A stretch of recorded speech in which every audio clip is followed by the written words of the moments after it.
Chennai Silks. Madurai Nagamalai Pudukkottai பகுதியில் சோதனை ஓட்டத்தின் போது திடீரென ராட்சத பாராசூட் வயல்வெளியில் தரையிறங்கியதால் பரபரப்பு ஏற்பட்டது. இது குறித்த கூடுதல் தகவல்களை செய்தியாளர் நாகேந்திரன் வழங்க கேட்கலாம். நாகேந்திரன், சம்பவம் குறித்த முழு விவரம் என விரிவாக வழங்கலாம். வணக்கம் அபிராமி. மதுரை நாகமலை புதுக்கோட்டை பகுதியில் சோதனை ஓட்டத்தின் போது திடீரென வயல்வெளியில் தரையிறங்கிய ராட்சச பாராசூட் பலூனால் பரபரப்பு என்பது ஏற்பட்டிருக்கிறது.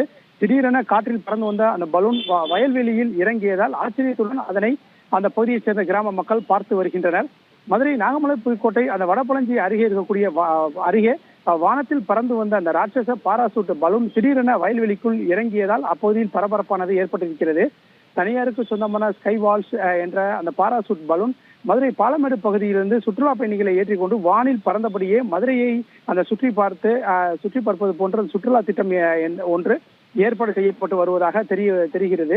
இதற்காக இன்று பாலமேட்டில் இருந்து 7 பேர் கொண்ட அந்த குழு ராட்சச பாராசூட் பலூனில் ஏறி மதுரையை நோக்கி அந்த சுற்றுலா மூலமாக அதை பார்வையிட்ட போது அந்த சோதனை ஓட்டம் என்பது நடைபெற்று இருக்கின்றது.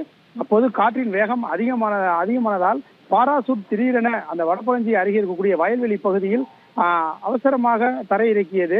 இதனால் அதிர்ஷ்டவசமாக இந்த பாராசூட்டில் பயணித்தவர்கள் எந்த விதமான உயிர் சேதமோ இல்ல பெரும் படுகாயம் ஏதும் ஏற்படாமல் அவர்கள் தப்பித்திருக்கிறார்கள். இந்த பாராசூட்டை இயக்கிய வெளிநாட்டவர் பத்திரமாக அந்த தரை இறங்கியதாக சொல்லப்படுகிறது. கிராம மக்கள் தங்கள் பகுதியின் மேலே அந்த வானத்தில் திடீரென ராட்சச பலூன் பறந்து வருவதையும் அதே போன்று அந்த பலூன் வயல்வெளியில் தரை இறங்கியதையும் ஆச்சரியத்துடன் பார்த்து வருகிறார்கள். அதனை அந்த ஆர்வமுடன் அவர்கள் வீடியோவும் எடுக்கும் போது இது வயல்வெளியில் இறங்கியவுடன் அதனை பார்க்க அங்கு கூட்டம் கூடியது. பின்னர் தனியார் நிறுவன அந்த ஊழியர்கள் பலூனை அந்த கார் மூலம் ஏற்றி அங்கிருந்து புறப்பட்டு சென்றிருக்கிறார்கள். காற்றில் பறந்து வந்த அந்த ராட்சச பலூன் திடீரென வயல்வெளியில் இறங்கிய சம்பவம் பரபரப்பை ஏற்படுத்தியிருக்கிறது. மேலும் இந்த சம்பவம் தொடர்பாக காவல்துறையினர் விசாரணை என்பதும் மேற்கொண்டு வருகின்றனர். ஏன்னா போதுமான அந்த முன்னெச்சரிக்கை நடவடிக்கைகள் உள்ளிட்டவை பின்பற்றப்பட்டதா அல்லது இந்த பயணிகளுக்கு உயிருக்கு சேதம் ஏற்படும் வகையில் எதுவும் தனியார் நிறுவனம் செயல்பட்டதா என்ற நோக்கிலும் தற்போது அந்த விசாரணை என்பது நடைபெற்று வருகின்றது. அபிராமி,